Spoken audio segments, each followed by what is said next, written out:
Barbie Fortesa update. Yung kasama ni Barbie si John at si Dad Tony. Ngayon kumain sila dyan sa Offbeat Bistro, restaurant sa Makati. Sabi pa nga sa post, first of many, first date of the year.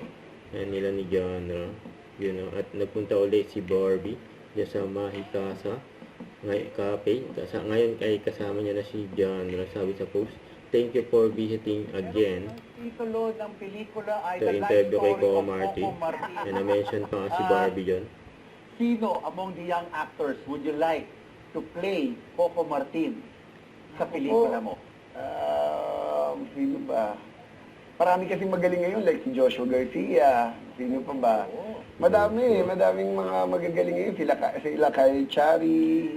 Marami pong magaling na. Who would you like to play the role of Julia sa pelikula? Best Barbie.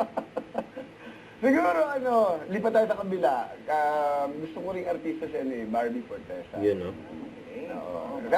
Cute, very light, positive, gano'n. Don't forget to subscribe, click the notification bell for more updates. This is Victor the Action Live. Stay tuned for more videos. See ya.